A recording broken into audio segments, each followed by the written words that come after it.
My name is Sarah. I am 32 years old. I live with my husband, David.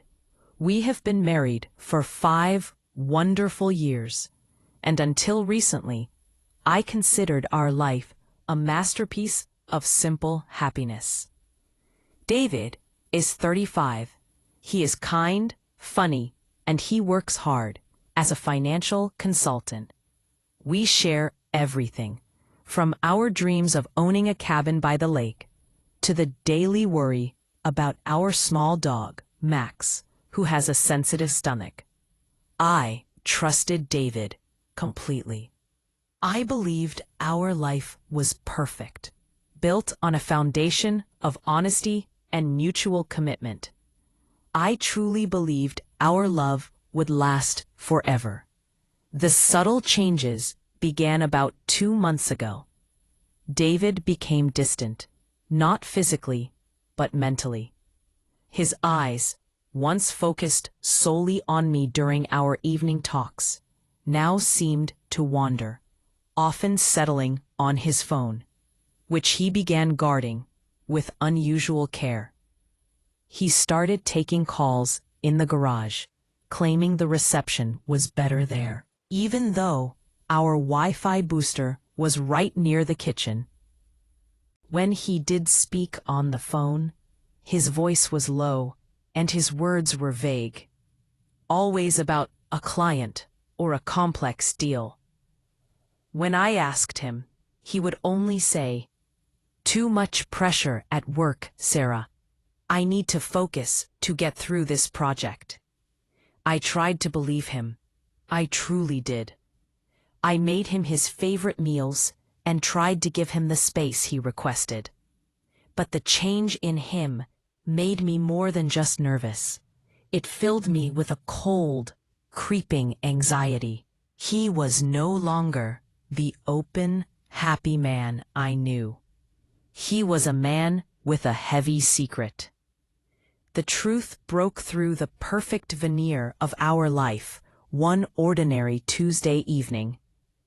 David was taking his usual long shower, the sound of the water a rhythmic, monotonous noise.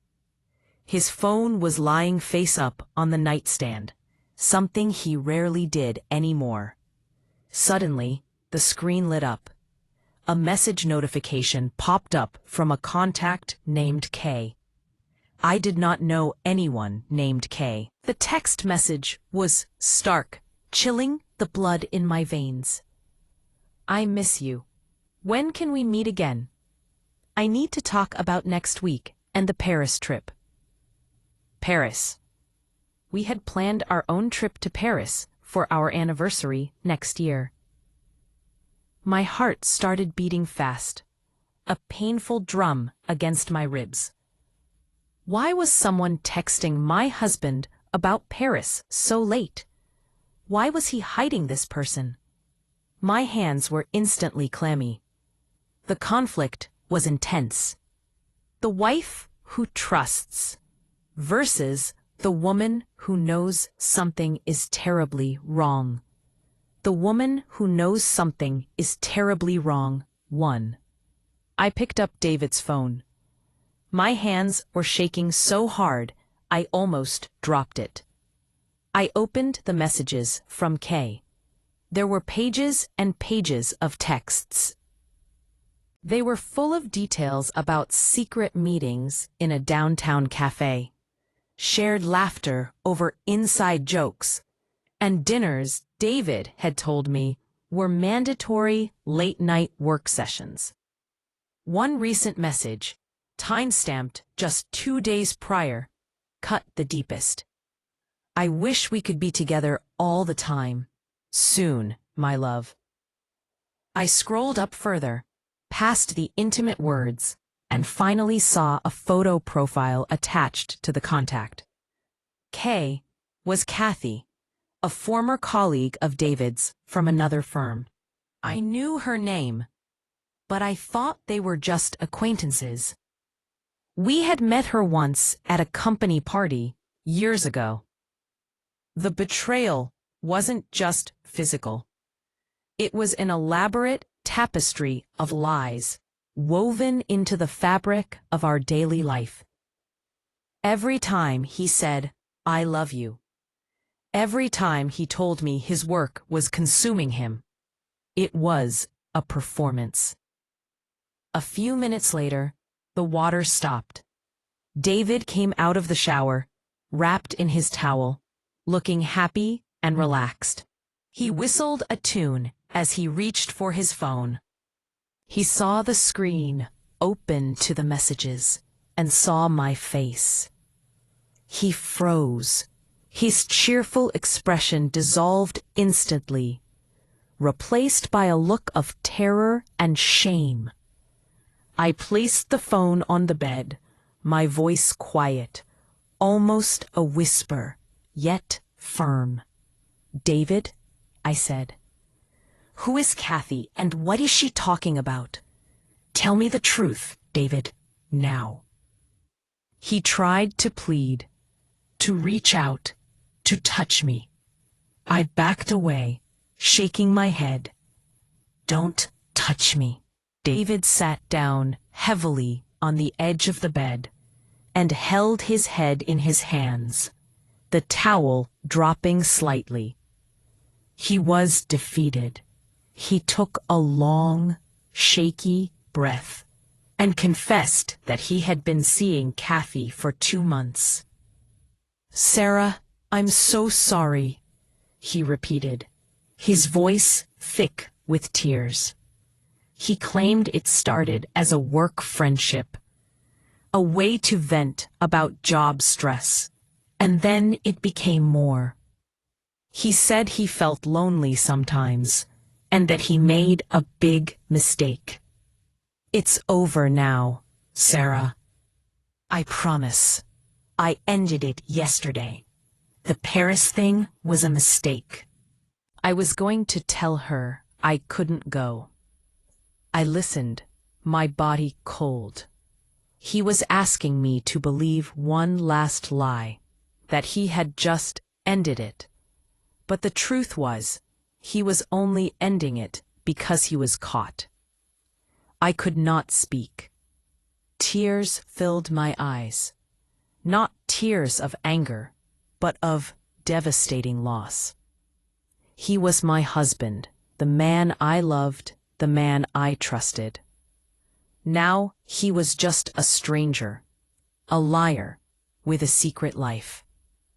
I looked at the wedding photo on the wall, the framed memory of our happiest day.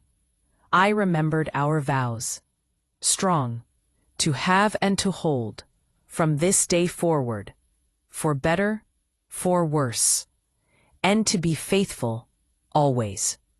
Strong. He had failed every single promise.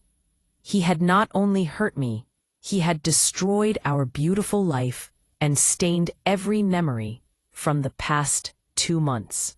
The house felt cold, immense, and completely empty. The silence was louder than any fight. David tried to talk to me, to hold me, but I pulled away. "Go," I told him, pointing to the spare room. "I need you out of this room. I need to think." For hours, I sat in the living room, staring out the window at the empty street. I thought about everything. Could I forgive him? Could I rebuild the trust? Every time I considered it, I saw the message on the screen. "Soon, my love." I heard his voice lying about working late. I realized how easy it was for him to lead a double life. How could I ever trust him to walk Max, to answer his phone, or to truly love me again? A marriage without trust is just an empty house. 2 people living separate lives under the same roof. I could not stay. I had to choose myself. I walked into the bedroom. David was sitting there, fully dressed, his head bowed. He looked up, hope flickering in his eyes. I shook my head slowly, definitively. I pulled a suitcase from the closet and began to pack my clothes.